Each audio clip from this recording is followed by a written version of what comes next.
আপনাদের সবাইকে স্বাগত জানাচ্ছি এটিএন নিউজের প্রতি রাতের নিয়মিত আয়োজন নিউজ গ্যালারি সৌজন্যে দিয়ে একমি ল্যাবরেটরিজ লিমিটেড। আপনারা জানেন যে নিউজ গ্যালারিতে আমরা সমসাময়িক বিভিন্ন বিষয় নিয়ে আলোচনা করে থাকি, পাশাপাশি দেশ এবং দেশের বাইরের বিভিন্ন গুরুত্বপূর্ণ যে বিষয়গুলো রয়েছে সেগুলোও নিয়ে একটু আলোচনা করি।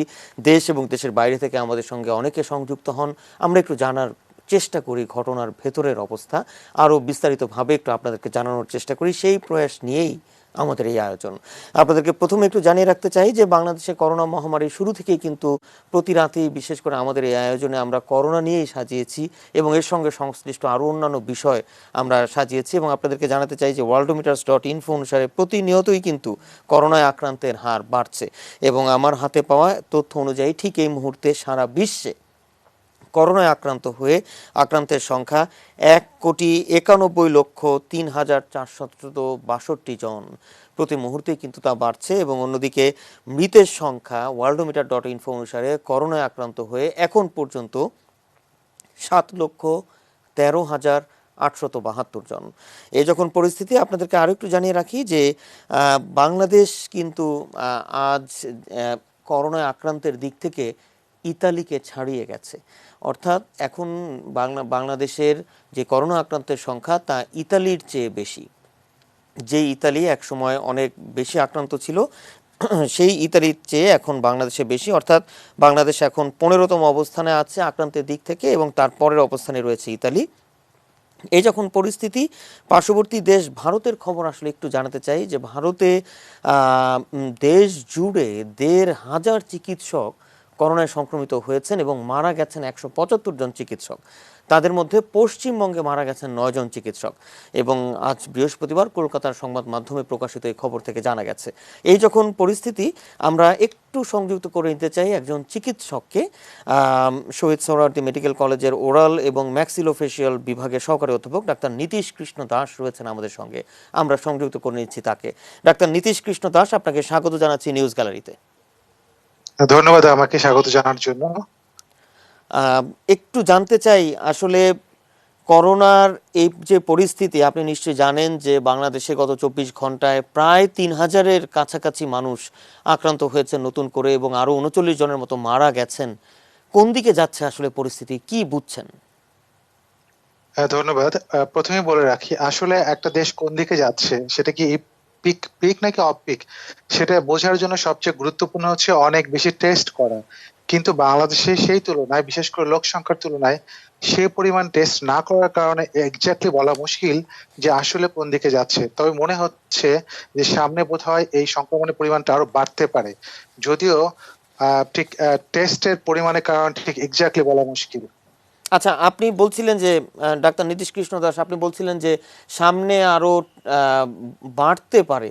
কেন আপনার মধ্যে এই শঙ্কাটা তৈরি হলো? ধন্যবাদ। প্রথমত, অন্যান্য দেশে যখন এরকম সংক্রমণ হচ্ছিল তখন ওইসব দেশে লকডাউনের যে কঠোরতা সেটা বাড়িয়ে দেওয়া হয়েছিল, হেলথ অ্যাওয়ারনেস বাড়িয়ে দেওয়া হয়েছিল এবং একই সঙ্গে যেটা হয়েছিল যে জনগণের মধ্যে যে অ্যাওয়ারনেস সেটা অনেক বেশি ডেভেলপ করেছিল। কিন্তু আমাদের প্রবলেম হয়েছে যে আমাদের জীবন এবং জীবিকার কারণে যেটা হয়েছে যে আমাদের হেলথ অ্যাওয়ারনেস অনেক কমে গিয়েছে। এখন দেখবেন আপনি রাস্তাঘাটে বের হলে খুবই কম সংখ্যক লোক মাস্ক ইউজ করছে এবং এর বাইরে যেটা হচ্ছে পাবলিক ট্রান্সপোর্টে চলছে এবং বিভিন্ন বাজারে যাচ্ছে। তার মানে হচ্ছে করোনা বলে একটা ডিজিজ যে রয়েছে এটা আসলে আপনি বাইরে বের হলে বুঝতেই পারবেন না। তো এখান থেকে বোঝাই যাচ্ছে যে আসলে করোনা সংক্রমণের জন্য যেসব পদ্ধতি বেছে নেওয়া দরকার ছিল কোনোটাই নেওয়া হয়নি এবং যেই কারণে শুধু সরকারের উপর দোষ চাপানো হবে না, জনগণ কিন্তু কোনোভাবে অ্যাওয়ার হচ্ছে না। সেই কারণে মনে হচ্ছে যে সংক্রমণ পরিমাণ সামনে বাড়তে পারে। জি, একটা বিষয় একটু জানতে চাই, যেহেতু আপনি ওরাল এবং ম্যাক্সিলোফেশিয়াল বিভাগের সহকারী অধ্যাপক, আমরা দেখলাম যে করোনা সংক্রমণের পর থেকেই বাংলাদেশে দেখা গেল যে বিশেষ করে যারা আমি যদি একটু সাধারণের ভাষায় বলি যে ডেন্টিস্ট বা ডেন্টাল ডাক্তার, তারা কিন্তু আসলে চেম্বারে বসানো খুবই কমিয়ে দিয়েছিলেন এবং একসময় রোগীরাও অনেক বিপাকে পড়েছিলেন। আপনার কি মত, এই সিদ্ধান্ত কি ডেন্টিস্টদের সঠিক ছিল? ধন্যবাদ। প্রথমে বলে রাখা দরকার যে এই করোনার কারণে যেসব পেশা সবচেয়ে ভালনারেবল তার মধ্যে সবচেয়ে প্রধান হচ্ছে ডেন্টিস্ট। এর কারণ হচ্ছে দুটো। একটা হচ্ছে ডেন্টিস্ট ট্রিটমেন্ট হচ্ছে অনেক বেশি ভিজিট করতে হয়, এবং দ্বিতীয় বিষয় হচ্ছে যে ডেন্টাল ট্রিটমেন্ট করতে গিয়ে অনেক বেশি অ্যারোসল তৈরি হয়, যেটা পুরো রুমটাকে ইনফেক্ট করে ফেলে এবং এর ফলে পুরো হসপিটালে বা চেম্বারে যারা থাকে তাদের সবাইকে ইনফেক্ট করে। সেই কারণে শুধু বাংলাদেশ নয়, পুরো বিশ্বেই আসলে ডেন্টিস্ট্রিকে খুবই সীমিত আকার করার জন্য প্রস্তাব দেওয়া হয়েছিল এবং বলা হয়েছিল কেবলমাত্র জরুরি চিকিৎসা ছাড়া অন্য কোনো চিকিৎসা না করা হয়। সেই কারণে আসলে অধিকাংশ ডেন্টাল সার্জন তাদের চেম্বার গুলো বন্ধ রেখেছিল শুধুমাত্র তাদের মানে সিকিউরিটির প্রশ্নে নয়। সবচেয়ে বড় ব্যাপার হচ্ছে ডেন্টিস্ট কিন্তু খুবই সুপার স্প্রেডার, অর্থাৎ একজন ডেন্টিস্ট যদি কোনো কারণে আক্রান্ত হয় তাহলে তার দ্বারা অন্যরা আক্রান্ত হতে পারে। যাতে সেটা না হয় সেই কারণে যারা ডেন্টিস্ট তারা এই দিক থেকে বিবেচনা করে অধিকাংশ ডেন্টাল চেম্বার সীমিত আকারে চালু রেখেছিল, কেবলমাত্র জরুরি চিকিৎসা ছাড়া অন্য চিকিৎসাগুলো থেকে তারা বিরত ছিলেন, যাতে তারা অন্য কাউকে ইনফেক্ট না করতে পারে, যেন তারা কমিউনিটি ট্রান্সমিশনের কারণ না হয়। এখানে একটা বিষয় আসলে আপনি নিশ্চয় জানেন যে এই করোনা কালেও কিন্তু এর মধ্যেও কয়েকজন ডেন্টিস্ট তারা চিকিৎসা সেবা দিয়েছেন এবং এর মধ্যে কয়েকজন আক্রান্তও হয়েছিলেন করোনার। এটি একটি বিষয়। আবার অন্যদিকে আপনার কি মত যে আসলে এখন যে পরিস্থিতি, আমরা জানি না যে কবে পরিস্থিতি আমরা পুরোপুরি করোনার হাত থেকে বাঁচতে পারবো। তাহলে যাদের দাঁতের রোগ রয়েছে বা দাঁতের সমস্যা রয়েছে তারা তাহলে এখন কি করবে, তারা কোথায় যাবে, কিভাবে চিকিৎসা জি নিবে? জি, ধন্যবাদ। আমি একটা কথা বলে রাখি যে প্রথম দিকে সংক্রমণ পরিমাণ কম ছিল, কিন্তু যেহেতু করোনা ম্যানেজমেন্টের বিষয়টাতে আমাদের দেশ ফ্যামিলিয়ার ছিল না, যে কারণে অনেক বেশি প্যানিক ছিল। কিন্তু এখন যেটা হয়েছে, সংক্রমণ বাড়লেও কিন্তু এই ডিজিজটা সম্পর্কে, ডিজিজ ম্যানেজমেন্ট সম্পর্কে কিন্তু অনেকেই ফ্যামিলিয়ার হয়ে গেছে। যে কারণে এই ডেন্টাল সার্জনদের সংগঠন বাংলাদেশ ডেন্টাল সোসাইটি ইতিমধ্যে একটা গাইডলাইন তৈরি করেছে, যাতে ডেন্টিস্টরা কিভাবে যাতে কম ঝুঁকির মধ্যে তারা ট্রিটমেন্ট শুরু করতে পারে। এবং আপনি জানেন যে ইতিমধ্যে অনেক ডেন্টিস্ট কিন্তু তাদের কার্যক্রম শুরু করেছে। অতএব আমার ধারণা এই মুহূর্তে আগের মতো সমস্যা হবে না। যাদের দাঁতের সমস্যা হচ্ছে তারা কিন্তু কন্টিনিউয়াসলি ডেন্টাল চেম্বারে যাচ্ছে, এবং ডেন্টিস্টরা তাদের সংক্রমণের ঝুঁকিটাকে কমিয়ে রেখে কিভাবে ট্রিটমেন্ট করা যায় ঠিক সেইভাবেই করছে। অতএব সেই সমস্যাটা কিন্তু এখন আর হবে না, আগে যেটা ছিল আসলে। আচ্ছা, একটা বিষয় একটু জানতে চাই যে দাঁতের সুরক্ষার জন্য বিভিন্ন ধরনের পরামর্শ আসলে আপনারা দিয়ে থাকেন, কিন্তু সাধারণ মানুষেরও দেখা যায় যে আসলে আমাদের মধ্যে একটি একটি না মানার একটি প্রবণতা রয়েছে এই যে দাঁতকে সুরক্ষা রাখার জন্য। যদি একটু আবারও একটু দিক নির্দেশনা দিতেন আমাদের দর্শকদেরকে যে কি কি বিষয় আসলে মাথায় রাখতে হবে, বিশেষ করে দাঁতের মতো একটি গুরুত্বপূর্ণ অঙ্গ, আমাদের শরীরের অংশকে সুরক্ষা বা সঠিক যত্ন নেওয়ার জন্য।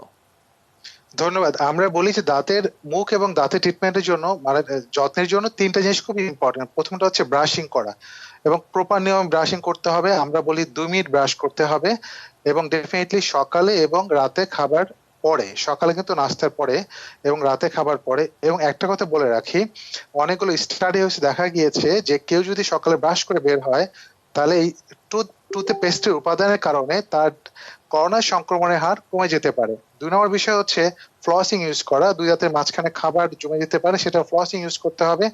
এবং 3 নম্বর বিষয় হচ্ছে মাউথ গার্গেলিং করা, প্রচুর পরিমাণ গার্গেলিং করতে হবে। এবং খুব মজার ব্যাপার হচ্ছে যে এই টুথ ব্রাশিং এর কারণে এবং মাউথ ওয়াশের কারণে কিন্তু করোনা সংক্রমণ হ্রাস পেতে পারে। এই কারণে বাংলাদেশ ডেন্টাল সোসাইটি একটা স্লোগান দিয়েছে যে 2 মিনিট ব্রাশ এবং 30 সেকেন্ড মাউথ ওয়াশ করোনার সংক্রমণ করবে হ্রাস। অতএব এটা কিন্তু আপনার ওরাল হাইজিন, একই সঙ্গে করোনা সংক্রমণ কিন্তু হ্রাস পেতে পারে। ইংল্যান্ডে এবং আমেরিকাতে এটুকু অনেকগুলো স্টাডিও হয়েছে। সো আমি সবাইকে বলবো সঠিক নিয়মে সঠিক সময় ব্রাশ করতে হবে, ফ্লস করতে হবে, মাউথ ওয়াশ ব্যবহার করতে হবে, এবং ডেফিনেটলি আপনাকে ওরাল হাইজিনের ব্যাপারে আপনাকে জানতে হবে। আচ্ছা, মাউথ ওয়াশের বিষয়ে আমরাও আসলে দেখেছি যে পত্রপত্রিকা, গণমাধ্যম, সামাজিক যোগাযোগ মাধ্যমে একটা বিষয় কিন্তু একসময় উঠে এসেছিল যে মাউথ ওয়াশ ব্যবহার করলে করোনার সংক্রমণের প্রভাব অনেকটা কমে যায়। এটা সায়েন্টিফিক্যালি আসলে কতটুকু পরীক্ষিত? যে এটা সাইন্টিফিক্যালি পরীক্ষিত। এবং একটু বলে রাখি যে আসলে আমাদের যে করোনা ভাইরাস, সেটা একটা আরএনএ ভাইরাস। এটা আমাদের হিউম্যান বডি থেকে এনভেলপ তৈরি করে। যে পভিডিন আয়োডিন থাকে যেটা মাউথওয়াশের মধ্যে, সেই পভিডিন আয়োডিন যেটা করে, সেই এনভেলপটাকে নষ্ট করে ফেলে, এর ফলে করোনাকে মারতে সাহায্য করে এবং এর ফলে ভাইরাল লোড কম থাকে। এবং আপনি জানেন কিনা, একটা জিনিস বলে রাখা দরকার যে মাউথওয়াশের সঙ্গে সঙ্গে একই সঙ্গে ন্যাজাল স্প্রে, অর্থাৎ নাকেও যদি আপনি এই পভিডিন আয়োডিন স্প্রে ইউজ করতে পারেন, হুম। তাহলে আপনার সংক্রমণ হ্রাস থাকে। আচ্ছা, অনেকগুলো স্টাডি প্রমাণিত। একেবারে শেষ পর্যায়ে আমরা দুটো প্রশ্ন একটু রাখতে চাই। মাউথ ওয়াশ, বাজারে তো বিভিন্ন ধরনের মাউথ ওয়াশ পাওয়া যায়, যে কোনো ধরনের মাউথ ওয়াশ ব্যবহার করলেই কি হবে, নাকি আপনার প্রেসক্রাইব কোনো মাউথ ওয়াশ রয়েছে? এটি একটি বিষয়। আবার আরেকটি হচ্ছে যে কয়বার আসলে দিনে মাউথ ওয়াশ আমরা ব্যবহার করা উচিত? জি, ধন্যবাদ। প্রথমত, পভিডন আয়োডিন যুক্ত যে কোনো মাউথওয়াশ ব্যবহার করা যেতে পারে। বাজারে দুই রকমের মাউথওয়াশ পাওয়া যায়, একটাতে ক্লোরহাইজিডিন থাকে আর হচ্ছে পভিডন আয়োডিন। ক্লোরহাইজিডিন ব্যাকটেরিয়ার বিরুদ্ধে ভালো কাজ করে, কিন্তু ভাইরাসের বিরুদ্ধে ভালো কাজ করে হচ্ছে পভিডন আয়োডিন। অতএব মাউথওয়াশ কেনার সময় একটু দেখতে হবে যে কোনটাতে পভিডন আয়োডিন আছে। আর দ্বিতীয় বিষয় হচ্ছে, যেটা বললেন যে কতবার মাউথওয়াশ ব্যবহার করতে হবে, আমরা বলি যে দৈনিক আপনি পভিডন আয়োডিন দিয়ে আপনি একবার বা দুবার মাউথওয়াশ ইউজ করবেন, মাউথ গার্গেল করবেন। কিন্তু নর্মাল পানি উইথ লবণ আমরা যেটাকে বলি, এটা দিয়ে কিন্তু আপনি অনেকবার ব্যবহার করতে পারেন। কারণ পভিডন আয়োডিন যদি অনেক বেশি মাউথওয়াশ ব্যবহার করেন, তাহলে সেক্ষেত্রে আপনার টুথে স্টেনিং করতে পারে। সে কারণে এটা একটু খেয়াল রাখতে হবে। অসংখ্য ধন্যবাদ ডাক্তার নীতিশ কৃষ্ণ দাস আমাদের সঙ্গে সংযুক্ত হওয়ার জন্য। যে আপনাকে ধন্যবাদ আমাকে এই অনুষ্ঠানে আহ্বান করার জন্য। আমরা কথা বলছিলাম শহীদ সোহরাওয়ার্দী মেডিকেল কলেজের ওরাল ও ম্যাক্সিলোফেশিয়াল বিভাগের সহকারী অধ্যাপক ডাক্তার নীতিশ কৃষ্ণ দাসের সঙ্গে, বিশেষ করে এই করোনাকালে দাঁতের সুরক্ষা এবং দাঁতের যত্ন কীভাবে নিতে হবে এবং এর সঙ্গে সংশ্লিষ্ট আরও অন্যান্য বিষয় তিনি আমাদেরকে জানাচ্ছিলেন। আমরা আছি নিউজ গ্যালারিতে, একটা ছোট্ট বিরতিতে যাচ্ছি। বিরতির পর আমরা একটু যাব বৈরুত লেবানন প্রবাসী বাংলাদেশির কাছে। বিশেষ করে আমরা একটু জানতে চাই, আপনারা নিশ্চয়ই জানেন যে গত মঙ্গলবার যে এই ভয়াবহ বিস্ফোরণ ঘটেছে লেবাননের রাজধানী বৈরুতের একটি গুদামে, সেখানকার সার্বিক পরিস্থিতি, প্রবাসী বাংলাদেশিরা সেখানে কেমন আছে তা একটু জানতে চাই। এবং আপনারা নিশ্চয় জানেন যে গত পবিত্র ঈদুল আজহায় কোরবানির চামড়ার যে ভয়াবহ ধস, তার কারণ কি, তাও আমরা একটু জানবো আমাদের এই আজকের আয়োজনে। সঙ্গেই থাকবেন।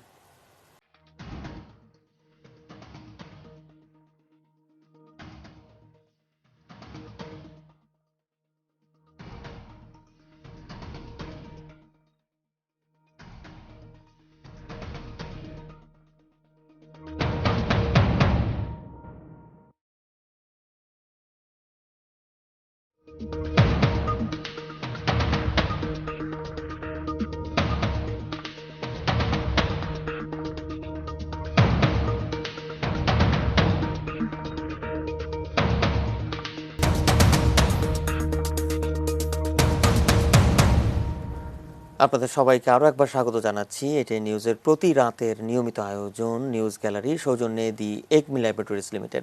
আপনাদেরকে আগে যেমনটা জানিয়েছিলাম বিরতির আগে, যে আমাদের সঙ্গে সংযুক্ত হবেন লেবানন প্রবাসী বাংলাদেশি আলী আব্বুদ। ঠিক এই মুহূর্তে আমাদের সঙ্গে রয়েছেন তিনি। আমরা একটু তাকে যুক্ত করে নিতে চাই। আমরা একটু জানতে চাই লেবাননের বৈরুতে যে ঘটনাটি ঘটল, ভয়াবহ বিস্ফোরণ, তার সর্বশেষ অবস্থা। আলী আব্বুদ, আপনাকে স্বাগত জানাচ্ছি নিউজ গ্যালারিতে। আপনাকে স্বাগত। যে বিষয়টি একটু জানতে চাই, যে একদম সর্বশেষ যে খবর আমরা আসলে দেখলাম, যে লেবাননের বৈরুতে এই ভয়াবহ বিস্ফোরণের পর এখন পর্যন্ত দুজন বাংলাদেশি নিখোঁজ রয়েছে বলে লেবাননের বাংলাদেশ দূতাবাস বলেছে বা বলছে। এদের ব্যাপারে কি কোনো তথ্য বা খোঁজ খবর পাওয়া গেছে? এই দুজন বাংলাদেশি কারা নিখোঁজ রয়েছেন এবং বা তাদেরকে কি পাওয়া গেছে এখন পর্যন্ত? না, আসলে প্রকৃত সংখ্যাটা একটু বেশি হবে, প্রায় 4 জনের উপরে নিখোঁজ। এবং নিখোঁজ ব্যক্তিদের মধ্যে থেকে এখন পর্যন্ত আমরা কমিউনিটিতে জানতে পারছি নিখোঁজের মধ্যে একজনকে মৃত শনাক্ত করা হয়েছে, আর বাকি যে 3 জন বা একটু কম বেশি হতে পারে তাদের এখনো কোনো সন্ধান আমরা পাইনি।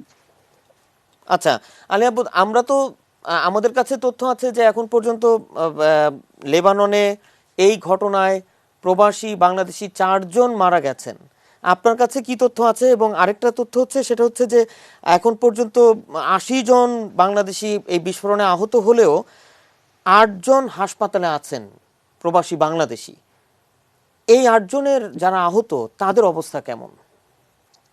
যারা আহত অবস্থায় একজন আছেন, তারা সবাই সংক্রামুক্ত, এবং আজকে একজন শাহজালাল নামে একজন লেবানন প্রবাসী বাংলাদেশিকে অপারেশন করা হওয়ার কথা, এবং ওনার জন্য রক্তের প্রয়োজন। এটা আমরা প্রবাসী বাংলাদেশিরা বিভিন্ন সোশ্যাল মিডিয়ার মাধ্যমে আমরা চেষ্টা করতেছি ওনার জন্য রক্তের ব্যবস্থা করার জন্য। এবং যারা হসপিটালে আছেন, রফিক হারিরি হসপিটালে, তাদেরও অবস্থা সংখ্যামুক্ত। এবং আরেকটা কথা আমি আপনার মাধ্যমে বলি যে লেবাননের বৈরুতে যে একমাত্র যে বিমানবন্দরটি, শহীদ রফিক হারিরি আন্তর্জাতিক বিমানবন্দর, সেটার কার্যক্রম কিন্তু এখন পর্যন্ত চালু রয়েছে। এবং ফ্রান্সের যে প্রধানমন্ত্রী, তিনিও কিন্তু লেবানন সফর করেছেন, ফ্রান্সের যে প্রেসিডেন্ট।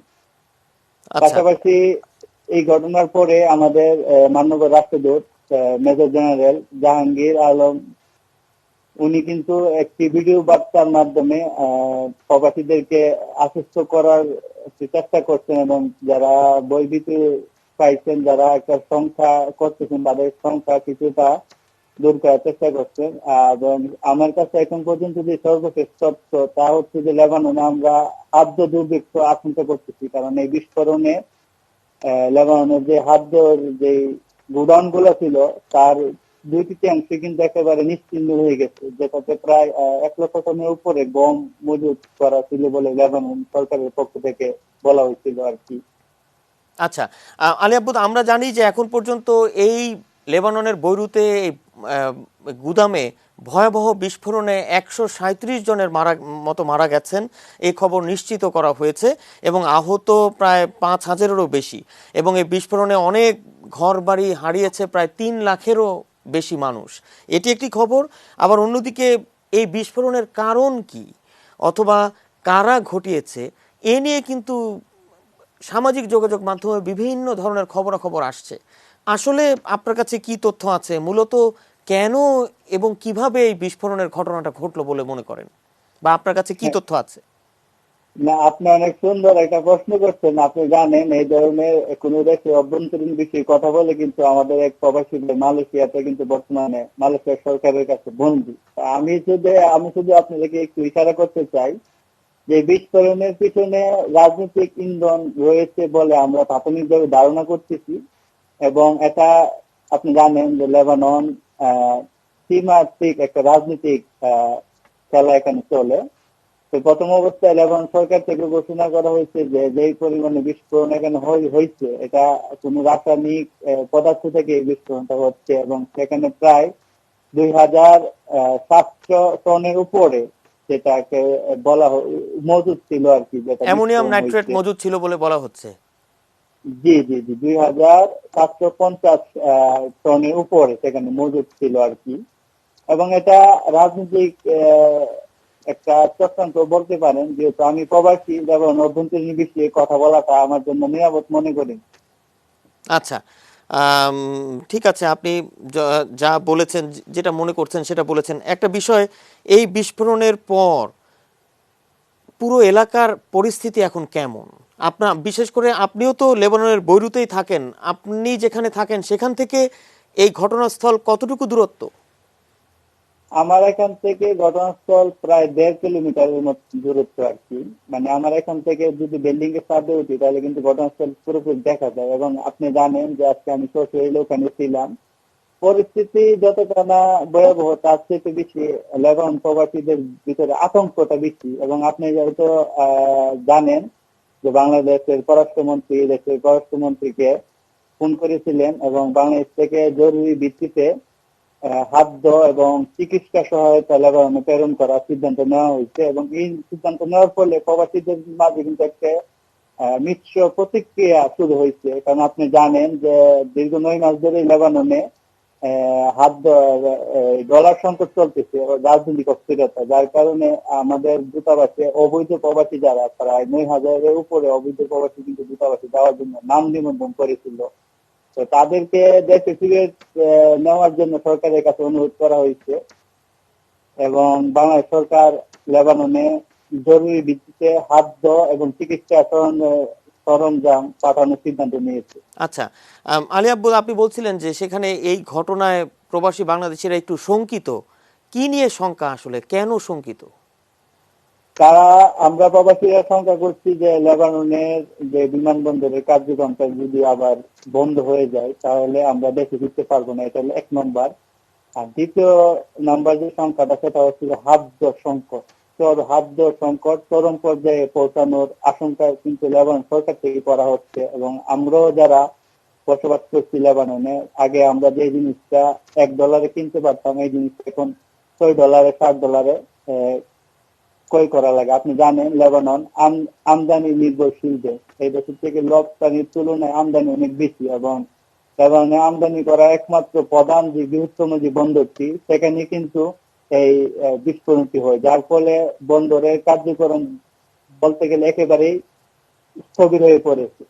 তো সেখানে আমরা হাতদের ইয়ে করছি। আচ্ছা, আরেকটা বিষয় একটু জানতে চাই আলী আব্বু, সেটি হচ্ছে যে এই ভয়াবহ বিস্ফোরণের পর যারা লেবানীয় রয়েছেন তাদের প্রতিক্রিয়া কি? আসলে আপনি জানেন যে লেবানন একটি যুদ্ধপ্রবণ দেশ, এখানে প্রায় 24 বছরের উপরে গৃহযুদ্ধ ছিল। তো তাদের জন্য এটা নতুন কিছু না, তবে সবাই অবাক যে বিনা যুদ্ধে মানে বিনা অস্ত্রতে কিভাবে এত বড় একটা ক্ষতি লেবাননে হয়ে গেল, এবং সম্পূর্ণটা বৈরুত আজকে একটা সাজানো সংসার যেভাবে তছনছ হয়ে যায় মুহূর্তের ভিতরে সম্পূর্ণটা বৈরুত তছনছ হয়ে গেল। পাশাপাশি বৈরুতের আশপাশে যে শহরগুলো অবস্থিত সেখানেও কিন্তু এটার ছোঁয়া কিন্তু আপনার লাগে। অনেক এলাকায় কিন্তু অনেক মানে প্রায় $300 বিলিয়ন মতন ক্ষয়ক্ষতি হয়েছে এখন পর্যন্ত ধারণা করা হচ্ছে আর কি। আচ্ছা, আমরা তো জানি যে এই বৈরুতে ভয়াবহ বিস্ফোরণে বাংলাদেশ নৌবাহিনীর 21 জন সদস্য আহত হয়েছেন এবং তাদের একজনের অবস্থা গুরুতর বলে আমরা যতটুকু জেনেছি। কি অবস্থা আসলে? আসলে নৌবাহিনীর যারা সদস্য আপনার আহত হয়েছে, আপনি জানেন যেহেতু বিস্ফোরণটা পোর্টে হয়েছে, আমাদের নৌবাহিনী যুদ্ধ জাহাজ বিজয় কিন্তু সেখানে অবস্থান করতেছিল। তো তাৎক্ষণিকভাবে এই বিস্ফোরণের তথ্য পাওয়ার পরে আমাদের বাংলাদেশ এম্বাসি বেইরুত থেকে লোকজন সেখানে যায় এবং হেলিকপ্টারের মাধ্যমে 5 জন নৌসেনাকে বিভিন্ন হসপিটালে ট্রান্সফার করা হয় এবং বাকিদেরকে অ্যাম্বুলেন্স যুগে লেবানিজ আমেরিকান হসপিটালে চিকিৎসা দেওয়া হয় এবং যিনি বর্তমানে চিকিৎসাধীন আছেন তিনি সংখ্যামুক্ত আছে বলে দূতাবাস থেকে আমাদেরকে জানানো হয়েছে। আচ্ছা, আরেকটা বিষয় সেটি হচ্ছে যে এই ঘটনার পর লেবাননের যে জায়গাটায় এই ঘটনাটি ঘটেছে সেই বন্দর এলাকার অনেককেই অবরুদ্ধ করে রাখা হয়েছে, কেন এবং কি অবস্থা তাদের?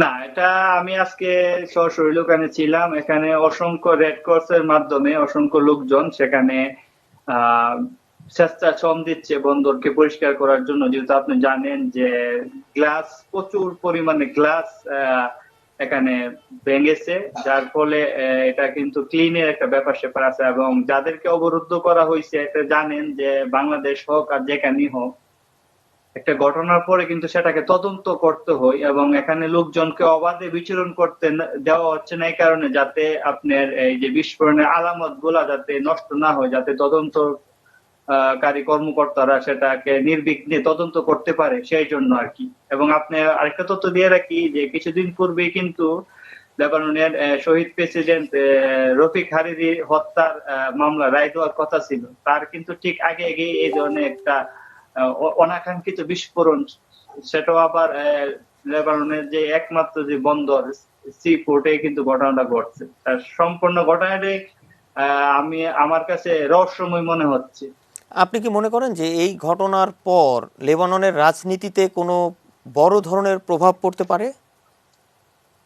আসলে লেবাননের রাজনীতি ধারণাটা আমাদের বাংলাদেশের চেয়ে একটু ভিন্ন, যার ফলে আমি মনে করি না যে এই ঘটনার পরে লেবাননের রাজনীতিতে কোনো আমূলিক পরিবর্তন আসতে পারে।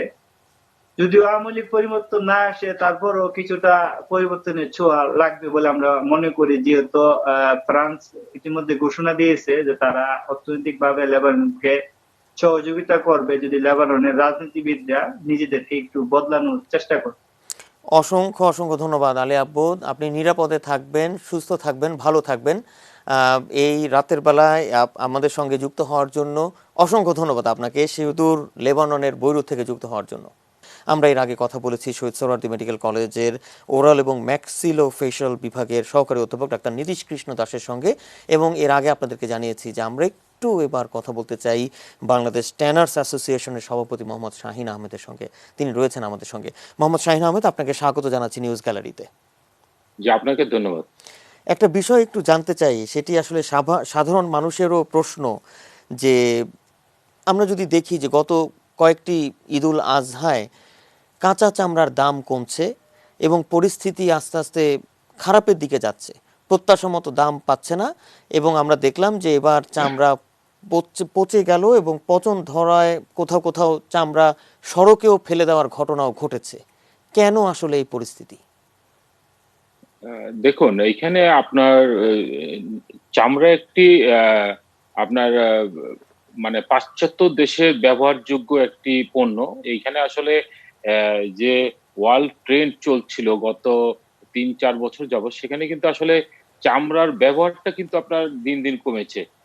ইকোনমিক্যাল প্রোডাক্ট, অর্থাৎ আপনার তারা তৈরি করেছে যেমন পিউ লেদার, আর্টিফিশিয়াল লেদার সহ তারা সিনথেটিক লেদারের উপরে তারা কিন্তু তাদের পণ্যগুলো তৈরি করেছে। যে ডিজাইন সেন্টার গুলো আছে, বা মিলান ফ্যাশন বলেন, বা নিউ ইয়র্ক ফ্যাশন হাউস গুলো বলেন, বা প্যারিস ফ্যাশন হাউস গুলো বলেন, যার কারণে দেখা গেছে যে অব্যাহতভাবে চামড়ার দামটি আপনার কমেছে। এইখানে আপনি যদি দেখেন যে আমাদের কিন্তু মিট কনজাম্পশন কিন্তু হচ্ছে, এটা একটা বাই প্রোডাক্ট, এটা আপনার ন্যাচারাল আসছে। এবং যারা সবচেয়ে বেশি মিট এক্সপোর্ট করে ওয়ার্ল্ডে, যে অস্ট্রেলিয়া, ব্রাজিল এবং আর্জেন্টিনা সহ এইসব দেশগুলো, তারাও কিন্তু আপনার এখন বর্তমানে এই যে কোভিড-19 এর কারণে কিন্তু তারা তাদের যে র হাইটস এক্সপোর্ট করতে পারছে না। কিন্তু তারা কিন্তু আপনার জনাব মাটির শাহিন নিচে আহমেদ, পুঁতে আমি একটা ফেলছে। বিষয় একটু জানতে চাই। এই যে যেই কয়েকটি দেশের উদাহরণ দিলেন, তারা তো মিট এক্সপোর্ট করে এবং প্রসেস করে, তারা অনেক পশু জবাইও দেয়, কিন্তু তাদের দেশে কি চামড়া বা কাঁচা চামড়া সড়কে কি পচে? কি আমাদের দেশে তো না, এই ঘটনাটি তারা ঘটলো। তারা বর্তমানে ল্যান্ডফিল করছে, যে তারা ল্যান্ডফিল করছে যে সারের জন্য তারা ল্যান্ডফিল করছে। যে কাস্টমার এখানে যে প্রত্যেকটা মার্কেটই কিন্তু আপনার কোভিড-19 এর কারণে কিন্তু বন্ধ আছে, যার কারণে তারাও কিন্তু আপনার তাদের মাটিতে পুঁতে ফেলছে এবং তারা ল্যান্ডফিল করছে। আপনার এইখানে আমাদের এখানে ধর্মীয় একটা অনুভূতি আছে, এবং এইখানে যে কওমি মাদ্রাসা আছে শত শত এটার সাথে জড়িত, এবং এতিমখানা আছে, যার কারণে আসলে দেখা যায় যে মানে প্রত্যেক বছরই কিন্তু আসলে কুরবানির সময় আসলে এই চামড়া নিয়ে একটা কথা হয়। এবং এইখানে আপনার এই যে কওমি মাদ্রাসাগুলো এবং এতিমখানাগুলো আপনার এই টাকা দিয়ে, অর্থ দিয়ে চলে। আপনারা আসলে দেখবেন যে প্রত্যেক বছরই চামড়া কিন্তু কিছু না কিছু নষ্ট হয়, কিন্তু সেখানে কিন্তু এইভাবে প্রচার পায়নি। গত দুই বছর ধরে কিন্তু আসলে অব্যাহতভাবে চামড়ার দরপতন হয়েছে। কারণ হলো যে আপনার যেখানে আমি দরপতন হওয়ার কারণে কিন্তু চামড়া নষ্ট হয়েছে। এবং আপনার এরকম আপনার যে সময় চামড়ার দাম বেশি ছিল 2016 সালের সময়, জি। সেই সময়ও কিন্তু আপনার চামড়া নষ্ট হয়েছে, কিন্তু এত প্রচার পায়নি। তো দেখা যায় যে 19 সালে এবং এই বছরে কিছু চামড়া নষ্ট হওয়ার কারণে কিন্তু আসলে এটা আপনার প্রচার বেশি হয়েছে। এইখানে আমি মনে করি যে আসলে আমাদের যে বাণিজ্য মন্ত্রণালয় সহ যে আহ, আমাদের মনিটরিং সেল করা হয়েছিল, সেখানে কিন্তু আমরা দেখেছি 2-4টি বিচ্ছিন্ন ঘটনা ছাড়া এরকম কোনো ব্যাপকভাবে গত বছর মতো চামড়া নষ্ট হয়নি।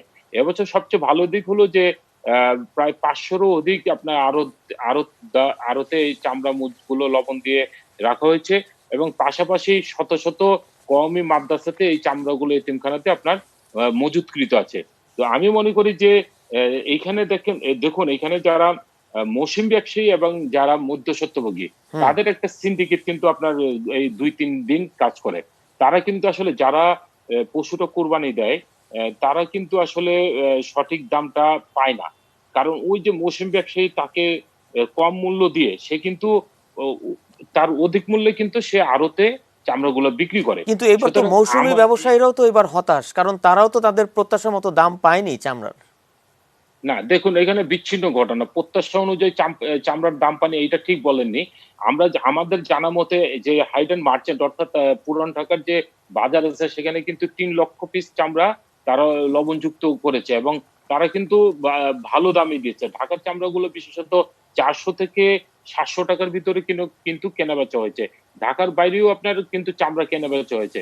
আমরা কিন্তু আমাদের সরকারের বেঁধে দেওয়ার দাম, অর্থাৎ বাণিজ্য মন্ত্রণালয় যে দামটা দিয়েছে ঢাকার বাইরের চামড়া 28 থেকে 32 টাকা, সেটা কিন্তু লবণযুক্ত, সেটা কিন্তু ট্যানারি মালিকরা লবণযুক্ত চামড়াই আপনার ক্রয় করবে সেই দামে, আচ্ছা। নির্ধারিত দামে। এবং ঢাকার ভিতরে চামড়াটাও যেটা দাম নির্ধারণ করে দিচ্ছে 35 থেকে 40 টাকা, সেটাও কিন্তু আমরা নির্ধারিত মূল্যে আমরা ক্রয় করব। আচ্ছা, একটা বিষয় একটু জানতে চাই জনাব মোহাম্মদ শাহীন আহমেদ, সেটি হচ্ছে যে আড়ত মালিকরা তো বলছেন, পত্রপত্রিকা গণমাধ্যমের খবর, যে এই বছর কোরবানির ঈদে প্রায় 4 লাখ পিস চামড়া সংগ্রহের লক্ষ্যমাত্রা থাকলেও সংগ্রহ করা গেছে 3.25 লাখ, এবং এর মধ্যে প্রায় 10% চামড়া নষ্ট হয়েছে পরিবহন, সংরক্ষণ এবং ব্যবসা গরমে বা বিভিন্ন যে কারণে আমরা বলি না কেন।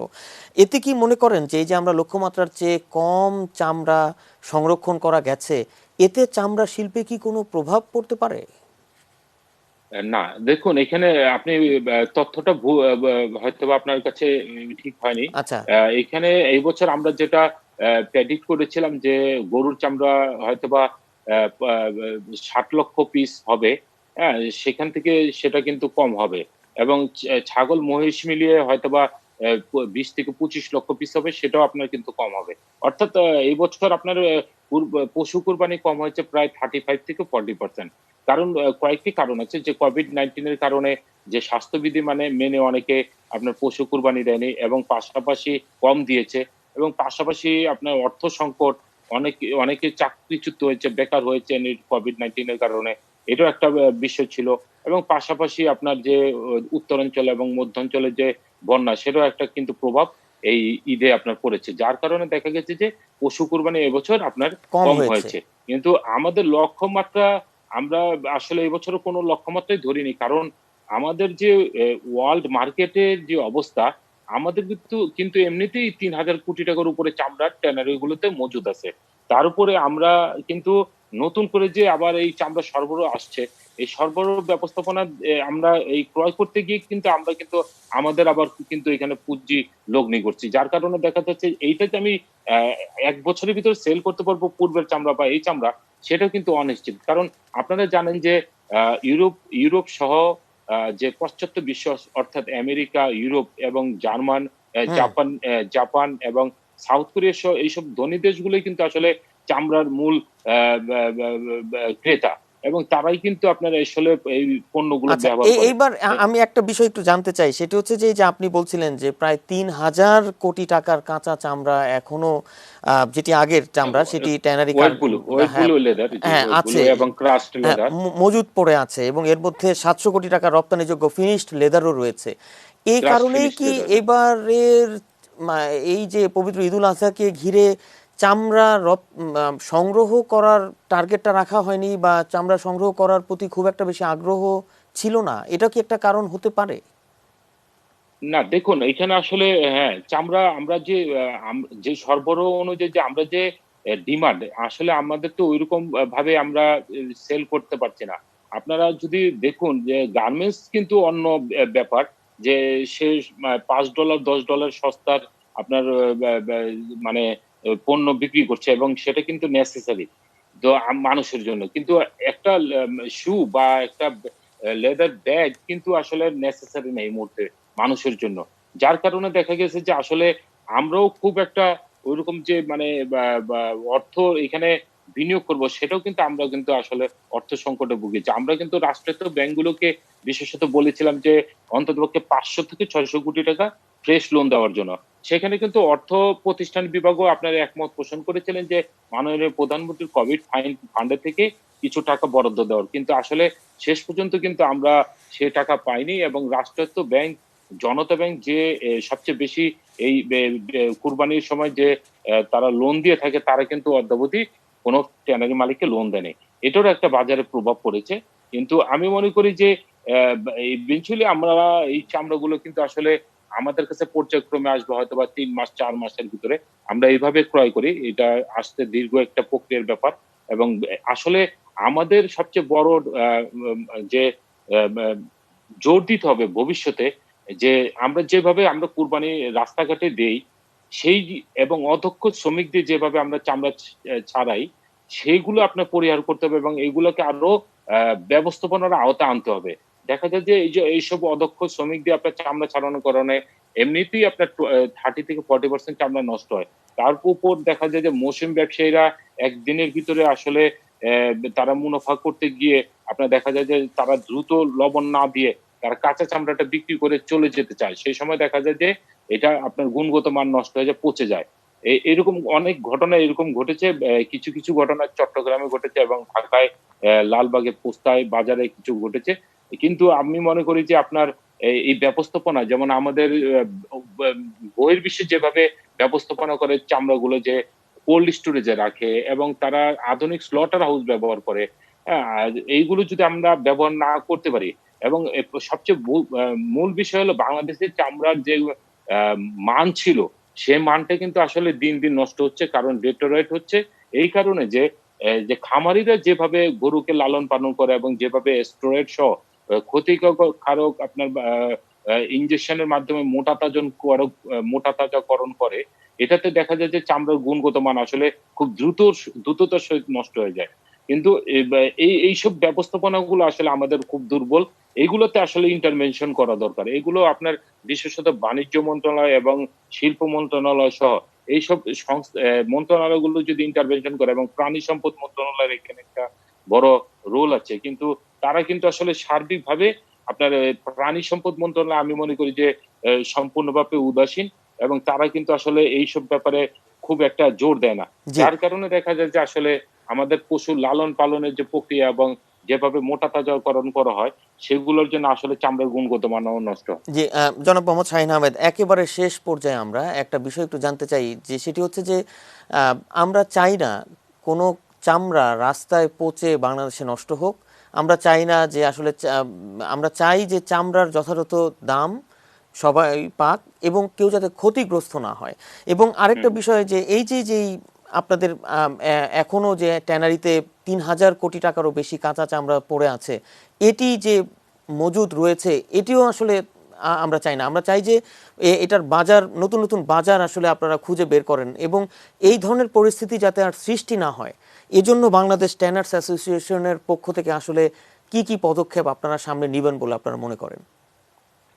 দেখুন, এইখানে আমাদের আজকে আমরা বলছি আমরা মধ্যম আয়ের দেশে আমরা পৌঁছে গেছি। আজকে আমাদের যে বা রপ্তানির টার্গেট ধরা হয়েছে ২০২৪ সালে $৫ বিলিয়ন লেদার এবং লেদার গুডস, ফুটওয়্যারস এর। কিন্তু আমরা মনে করি যে আমাদের অভ্যন্তরীণ বাজারও কিন্তু একটা বড় বাজার আছে। সুতরাং আমরা যে এই COVID-19 এর কারণে যে ভবিষ্যতে যে আপনার বাজার ভালো হবে, সেটা কিন্তু অনিশ্চিত আসলে। আমরা চাই যে এই আ আ আমা আ আমাদের যে পণ্য, এই চামড়া, আপনার সাথে আমি একমত পোষণ করি। আপনি খুব ভালো কথা বলেছেন। আমরাও চাই না, এটা একটা রাষ্ট্রীয় সম্পদ, জাতীয় সম্পদ চামড়া। সুতরাং আমরা যদি এটাকে ব্যবহার করতে পারি, আমরা অভ্যন্তরীণ যে আমাদের ক্লাস্টার আছে, হাজার, হাজার আ ছোট, ছোট আপনার আ আ বা শু ফ্যাক্টরি আছে, লেদার গুডস ফ্যাক্টরি আছে। আমরা যদি এগুলো ব্যবহার করে আমাদের পণ্য আমরা আ এই লেদার আমাদের পণ্য আমাদের লেদার দিয়ে আমাদের এই পণ্য তৈরি করে আমরা ব্যবহার করতে পারি, তাহলে কিন্তু এই যে দেখা যায় যে আমরা হাজার, হাজার কোটি টাকা খরচ করে কিন্তু আমরা চায়না থেকে, আপনার ইন্ডিয়া থেকে এবং বিভিন্ন দেশ থেকে আমরা আর্টিফিশিয়াল লেদারের আপনার শু আনছি, আপনার ব্যাগ আনছি, আমরা ব্যবহার করছি। কিন্তু সেগুলোর আসলে স্থায়িত্ব কম। আমরা যদি এইটাতে জোর দিই, তাহলে আমার দেখা যাবে যে আমার অভ্যন্তরীণ বাজারে যদি এই চামড়ার চাহিদা বাড়ে, তাহলে চামড়ার এই অব্যবস্থাপনা থাকবে না, এই দামও থাকবে না এবং পাশাপাশি এখানে কিন্তু লক্ষ, লক্ষ লোকের কর্মসংস্থান কর্মসংস্থান সৃষ্টি হবে। হবে। আজকে জি, জি। এই যে ছোট, ছোট যে আপনার ফ্যাক্টরি গুলো আছে, আজকে ভৈরব ভিত্তিক বা ব্রাহ্মণবাড়িয়া ভিত্তিক কয়েক হাজার ক্লাস্টার আছে। পুরন ঢাকাতে ক্লাস্টার আছে। এখন হাজারীবাগ আমরা এখান থেকে শিফটিং করেছি। হাজারীবাগেও কিন্তু অনেক শু ফ্যাক্টরি, লেদার গুডস ফ্যাক্টরি এখানে হয়েছে। সুতরাং এখানে সুযোগ আছে। এই সুযোগটা কাজে লাগাতে হবে। আমরা আন্তর্জাতিক পারি বা অভ্যন্তরীণ পারি। এইখানে আমরা এইটার ব্যবহার আমরা করতে পারি। এবং অসংখ্য পাশাপাশি অসংখ্য যে জি। আমাদের যে এই যে ইম্পোর্ট, আমরা যে কেমিক্যালস ইম্পোর্ট করে যে প্রসেস করে এটা প্রক্রিয়া করি, এই যে ইম্পোর্টের যে বৈষম্য, এই বৈষম্যটা দূর করতে হবে। ডিউটি স্ট্রাকচার আমাদের ঠিক করতে হবে এবং এইগুলো আসলে সরকারের কাজ। এগুলো যদি পলিসি সাপোর্ট গুলো আমাদেরকে দেয় গভর্নমেন্ট, তাহলে কিন্তু আপনার এই এই এইরকম ঘটনা, অনাকাঙ্ক্ষিত ঘটনা হবে না। রাস্তা তো আপনারা দেখবেন না, ওই চামড়া ফেলে দিবে, মাটিতে পুঁতবে। আমরা আমাদের চামড়া আমরা ব্যবহার করতে পারবো। জি, অসংখ্য অসংখ্য ধন্যবাদ জনাব মোহাম্মদ আপনাকেও শাহিন ধন্যবাদ। আহমেদ এই মধ্যরাতে আমাদেরকে সময় দেওয়ার জন্য। আমরা কথা বলছিলাম বাংলাদেশ ট্যানার্স অ্যাসোসিয়েশনের সভাপতি মোহাম্মদ শাহিন আহমেদের সঙ্গে। বিশেষ করে গত এই ঈদুল আজহায় যে আমরা দেখলাম যে সড়কে কাঁচা চামড়া পড়েছিল সেই বিষয়ে এবং সার্বিকভাবে এই পরিস্থিতি যাতে আর সৃষ্টি না হয় সে বিষয়ে আমরা আলাপ করছিলাম তার সঙ্গে। প্রিয় দর্শক, এই ছিল আমাদের আজকের নিউজ গ্যালারি। আপনারা সবাই ভালো থাকবেন, এটা নিউজের সাথেই থাকবেন, নিরাপদে থাকবেন।